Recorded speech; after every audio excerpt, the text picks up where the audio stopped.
Hello tout le monde, j'espère que vous allez bien, vous commencez à passer un bon week-end. Petite vidéo, malgré que ce soit samedi, mais parce qu'on a quand même beaucoup de mouvements, hein, si vous suivez un petit peu le Bitcoin ou du moins les crypto-monnaies en général, ça bouge beaucoup depuis hier. Et donc on fait un petit brief, hein, tout simplement sur ce qui se passe. On fera Bitcoin, on n'ira pas voir Ethereum, pas forcément. Et puis je pense qu'on ira parler un petit peu de quelques altcoins ou au moins de Solana. Solana qui a vraiment grimpé. Donc on ira faire l'analyse technique tout simplement de Sol. Voilà. Alors sur Bitcoin, donc là j'avais repris pas toute la charte mais une grande partie de la charte, hein, puisque là sur le début on est en 2019. Donc ça c'est les deux gros pumps que l'on avait connus en 2021. Hein. Donc en mois d'avril et en fin d'année, octobre-novembre. Et on était depuis, hein, et on est toujours pour l'instant, malgré que là on remonte, on était toujours dans cette tendance baissière, hein, suite à ce gros pump. Donc j'ai mis ici le MACD, le RSI, hein, pour les éléments de momentum, les indicateurs de momentum. Et hier, je ne sais pas si vous vous souvenez, on avait tracé donc ce Fibonacci de ce W ici. Voilà, hop, je vais retirer le magnète. Et on avait dit, premier objectif ici au 1,618 à 20 170, on l'a clairement atteint. Et le deuxième objectif au 21 200 qu'on est venu chercher. Voilà, on est venu mécher dessus. Maintenant, à voir où est-ce que cette bougie va clôturer, parce que pour l'instant, elle n'est toujours pas finie. Hein. La clôture est dans 8h54 et 17 secondes. Okay. Mais concrètement, on est venu retracer ce W grâce au Fibo, on est venu chercher les objectifs. On est venu aussi, depuis qu'on a cassé ce W, je ne sais pas si vous voyez, mais ce niveau est assez important. C'est le niveau de l'ancien support, de l'ancien range, qui était devenu un petit peu résistance, qu'on est clairement venu breaker. Et là, pour le coup, on l'a breaké il y a 2 jours de ça, donc on a réintégré, en fait, pour l'instant, le niveau de l'ancien range. Et on est là sur des niveaux qui ont quand même beaucoup été travaillés. Ça a été travaillé ici, ici. Donc c'est des niveaux qui sont vraiment importants. Là, pour l'instant, ce que l'on voit, le MACD bien évidemment est acheteur et on voit un RSI qui a vraiment explosé ici. Hein. Quand on regarde sur un peu plus d'historique de la charte, on a rarement vu un RSI si haut. Hein. On l'a vu là pendant le pump. On l'a revu là ici pendant ce pump ici, hein, parce que c'était l'ATH du moment. Donc on a vraiment un RSI qui est très très haut et on n'a pas non plus un nouvel ATH. Donc attention à ça, ça reste quand même un indicateur fort, et on sait que ces zones de surachat potentiellement peuvent annoncer un inversement de tendance, mais pour l'instant on n'y est pas encore. On n'y est pas encore, tout simplement. Quand on regarde Ishimoku, il n'y a pas grand-chose de nouveau par rapport à hier. On avait vraiment breaké cette ESSB. Concrètement, c'est simple. Hein. On continue sur notre lancée. La Tenkan et la Kijun ont elles aussi cassé cette ESSB ici hier. Donc ça peut être aussi une confirmation d'une petite reprise haussière. D'accord ? Maintenant, cette reprise haussière, on ne sait pas pour combien de temps elle va durer. Hein, mais en tout cas, c'est plutôt bon signe. Là, voilà, on pourrait avoir des nouvelles résistances, hein, notamment ici. Je ne sais pas si vous arrivez bien à voir. Hop, je vais le marquer là.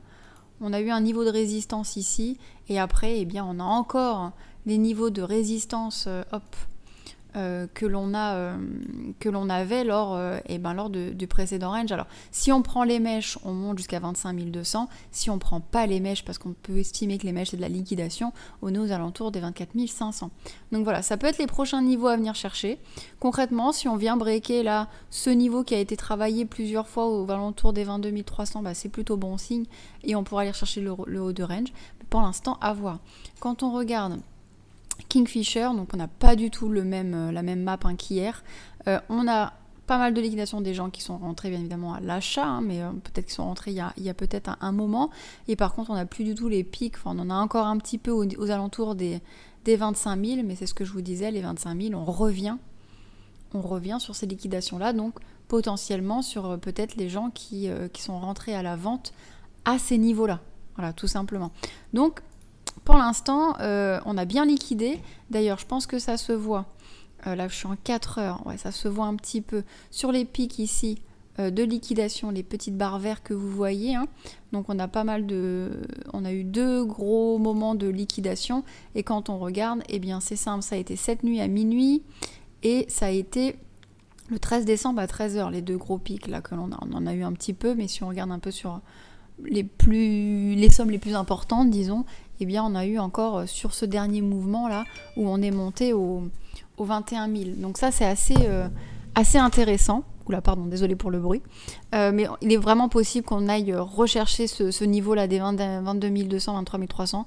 Et si jamais ça ne s'arrête pas, que ça ne donne pas de plafond, eh bien on pourrait aller rechercher les 25 000. Maintenant, pour que l'on continue à voir ce Bitcoin monter, il ne faut pas que les gens FOMO, tout simplement. Et c'est ce qui est assez intéressant, je trouve.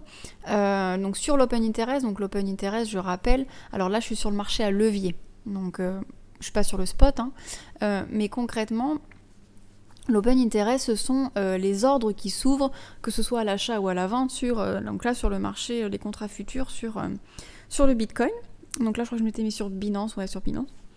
Et ce qu'on voit, c'est que malgré cette remontée, eh bien, l'Open Interest baisse. Donc ça veut dire qu'on n'a personne, a priori, qui rentre sur ce marché pendant cette hausse, mais on a plutôt des positions qui vont se fermer. Donc sûrement des vendeurs qui étaient rentrés sur ce marché et qui se font sortir ou qui ferment eux-mêmes tout simplement leur position. Donc ça, c'est assez intéressant de voir ça.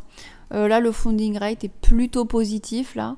Malgré tout, mais on n'a pas un funding rate non plus énorme, ok, il est assez, à part peut-être sur les 2 barres ici, là, mais on n'a pas un funding rate qui est énorme. Ça veut dire qu'on a quand même des gens qui rentrent à l'achat, mais attention, on a un Open Interest qui descend, donc ça veut dire que c'est pas la majorité des personnes qui suivent le mouvement. Donc je trouve que c'est plutôt intéressant, et ça peut laisser la porte ouverte en tout cas à ce que le Bitcoin continue sa montée. Maintenant, à voir ce que ça donne par la suite. Je voulais aller vous parler du Solana. Alors où est-ce que je l'ai mis, le Sol ? Ok, voilà, Solana. Solana, alors il avait pris une grosse claque avec l'affaire FTX.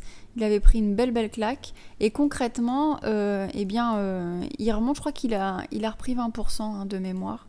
Donc ça doit faire plaisir à ceux qui avaient investi dans le Solana, parce que Solana, pour le coup, c'est ça, on était quasiment à 200%.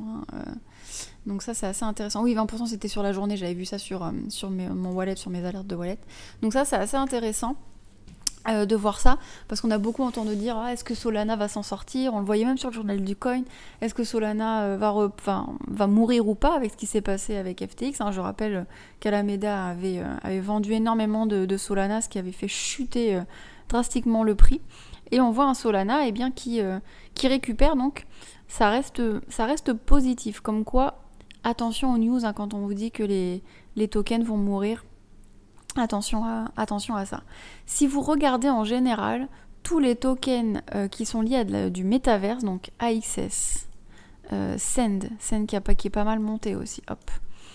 Send, on a Mana qui a bien repris. Toutes ces tokens de métaverse ont vraiment repris, malgré que, on ait beaucoup d'inquiétudes sur ces marchés-là. Est-ce qu'ils vont tenir, etc. Bon, ça reste là des gros projets, des grosses capitalisations, mais en tout cas c'est assez intéressant de voir ça. Là, on le voit là, Sol, les 21% que je vous disais tout à l'heure. Et puis on a d'autres cryptos qui sont pas forcément liés à de la métaverse, qui ont monté mais de manière un petit peu moins importante.